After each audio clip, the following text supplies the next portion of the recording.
Hello, my name is Audie Spear, and I am a dietetic intern.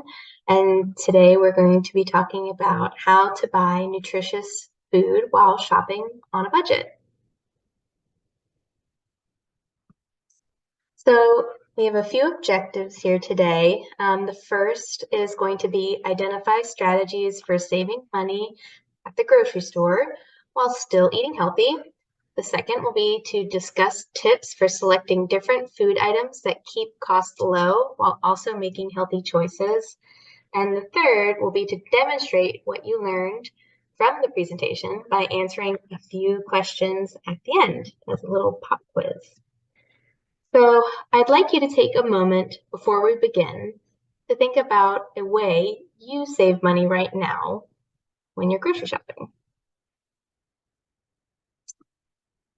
So to start, planning is essential. While it may be tedious at first, you start to find a groove over time with practice and repetition.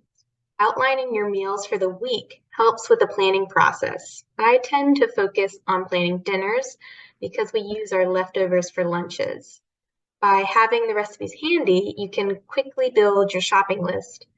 Take an inventory of your fridge and freezer and pantry to see what you already have so you avoid overbuying something that could end up being wasted.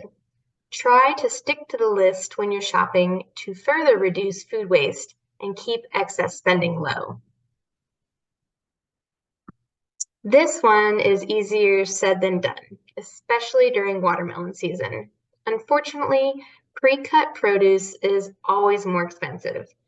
Usually a small container of chopped cantaloupe is the same price as an entire melon or more. Pre-cut produce is also a handy way for retailers to liquidate produce that is going bad because they know they can capitalize on the convenience factor. Not only does the whole produce usually last longer, but it also decreases the chances of contamination from knives, cutting boards, and handling. Buying frozen fruits and vegetables was something I didn't do a lot of until the pandemic. It was a great way to stock up on produce when supplies were limited and going to the grocery store posed a health risk. One of the benefits of frozen produce is that it is flash frozen at its peak, which helps to maintain its nutritional value and flavor. Not only is it available all year long, but it is usually cheaper than buying fresh produce. Probably the best part about frozen produce is the extended shelf life. You can take out a handful of strawberries for a smoothie or some corn for chili and save the rest. You can even roast frozen broccoli straight from the freezer. Bulk bins have not made a full comeback in the grocery store since the pandemic, but whenever it is an option, buying in bulk is a great way to save money. Some items you can find in bulk bins include oats, rice, dried beans, dried fruits, nuts, and seeds. You can use these foods in a variety of meals. Rice and beans could be in a burrito bowl. Dried fruit and seeds can be used in a salad. Walnuts and oatmeal can be used for breakfast. So there's so many options.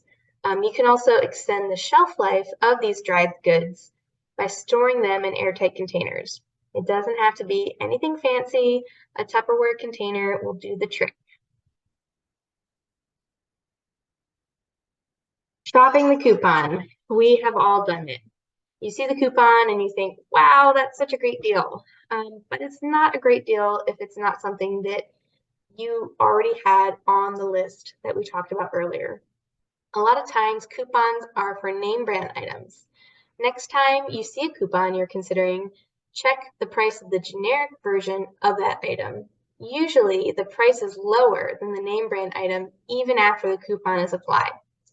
If you feel that the generic version does not taste as good as the name brand version, consider buying both and mixing the generic into the name brand when you use it to decrease your overall costs.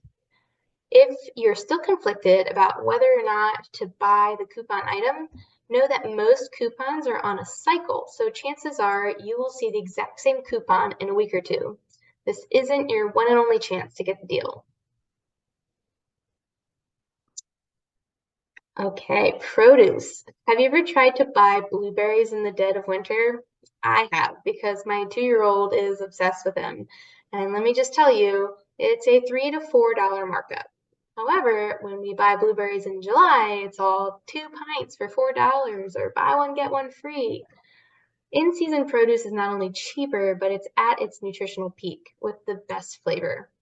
Think about the difference between eating a strawberry in August versus eating a strawberry in January. You can buy the produce in bulk when it's in season and then freeze it to use later. One of my favorites is to buy sweet corn in the summer, cut it off the cob, and freeze it for winter soups. Buying in-season produce also helps support sustainable farming practices and reduces the amount of resources used to, say, fly mangoes from the Philippines to the United States in the dead of winter, for example. One thing I have seen that really has been an increase in price in lately is meat and seafood. By rotating your protein options, you can cut back on costs while still getting the nutrients you need. Vegetarian options like tofu and legumes or canned fish like tuna, that's all great lower cost choices. Certain cuts of meats are cheaper too. Chicken thighs are usually less expensive than chicken breast, and while they're a little higher in fat, they are still a fantastic option.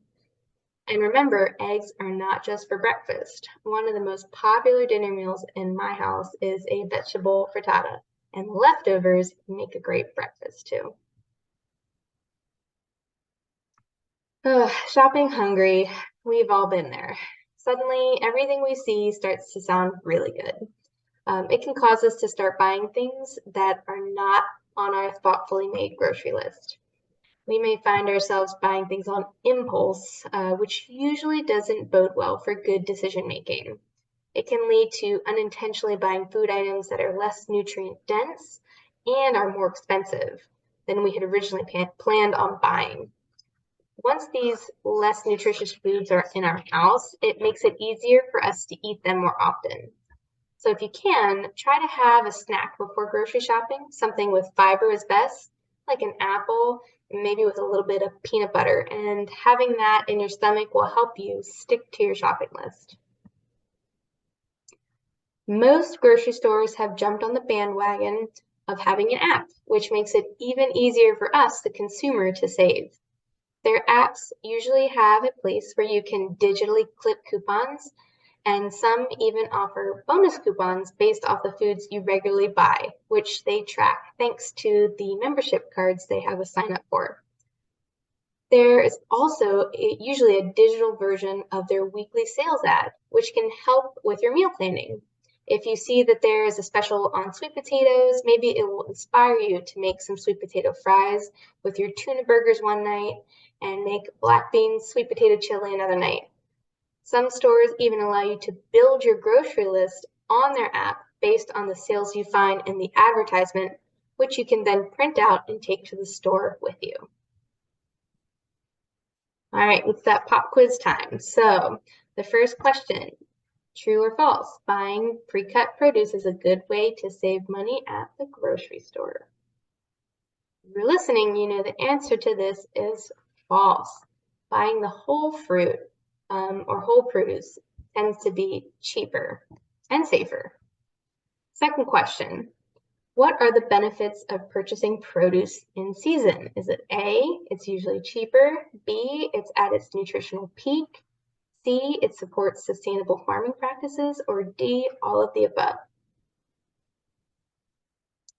You got it, D, all of the above. So that's why we like to purchase produce in season whenever we can. All right, here are just a few resources that I referenced to make this presentation for you today, and feel free to visit them to learn more about this topic and other ways you can save at the grocery store or farmer's market. And thank you so much for your time. I really appreciate it, and I hope you have a wonderful day.